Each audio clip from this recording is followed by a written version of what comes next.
gwasanaid ola de yn Grand National 85, Mr Snuckfit Ceffil McGee Stubby sy'n ar ei ffordd i anfarwoldeb tybed. Maen nhw nawr yn rhedeg letraws at y penelyn. Mr Snuckfit yn y lliwiau D, gwyn a pink ma yn rhedeg at y penelyn. Lan yn hanol y cwrs mae Hywel Davies y Cymru'n dod fel trainer last suspect. Os Cymru mynd i ennill yr asyn yma'r anghymunedol yn yr ôl tybed. Mae last suspect yn dod. Hywel Davies o Aberteifi i ennill Grand National 85 ar last suspect. Da iawn, Hywel! Ar y pryd pan ma'n i'n ennill y ras, oedd yn mor bwysig i fi, achos oedd bob ras fawr yn un ennill yn bwysig, a oedd ni'n teimlo bod y Grand National yn mwy bwysig na unrhyw ras arall. Ond fel mae'r blynyddoedd yn heibl, mae'r pwysigrwydd y ras yn cryfau yn ynghalon i bob blwyddyn. Be chi'n cofio am y diwrnod te'r bore a'r paratoadau yn arwain at y diwrnod yna?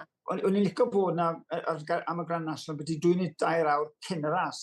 A achos oedd y traffig mor drwm ar yr M6, o'n i'n tymach mon awr cyn y ras o'n i'n na. So es i lawr y hard shoulder. A oedd y heddlu ar y diwedd ar y bwys o'r rhywbeth yn gweud, "Whoa, good boy, ble wyt ti'n meddwl wyt ti'n mynd?" So we said, "Oh, we'n jockey, we'n reid on y Grand National." Yeah, we'n Leicester Pygyd, gwrdd e. I was like, "No, we'n reid on y Grand National." A yn diwedd, dwi'n lle sef mewn i adl fe fynd, a wedi si rwch bet ar y last suspect. So ni'n gobeithio nath yr heddlu bet bach ar last suspect. Pa bwynt o ras oeddech chi'n meddwl, fi'n mynd i ennill y Grand National? Cham y gwir, ar ôl yr elbo.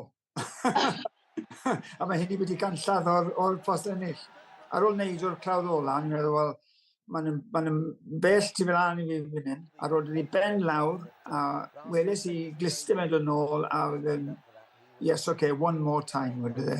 Dethon ni'r elbo, ni'n ffeili deall faint o sprint roedd e ymlaen. O, ni'n teimlo fe. A whoosh. A unwaith oedd e'r post ennill, dim oedd lan mewn 10 llath. Never again, wedi dde. Oedd hi'n hyfryd. Ngofio beth o'r teimlad.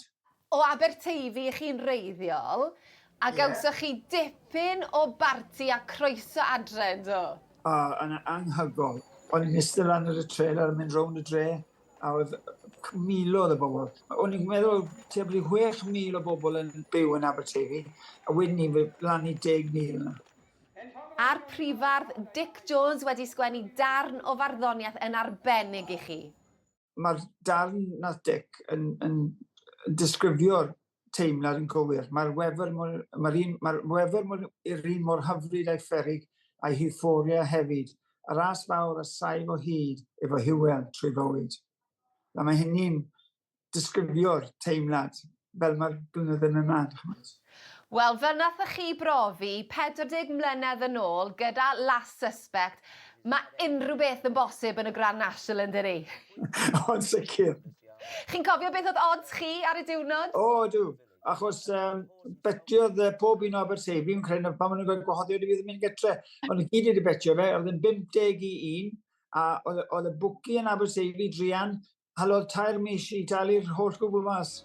O diar, ond am ddiwrnod hanesyddol i ni'r Cymru, Cymro yn ennill y Grand National, Hywel Davies gyda last suspect. Llongyfarchiadau mawr i chi unwaith eto, 40 mlynedd yn ddiweddarach. Diolch o galon i chi, Llynas.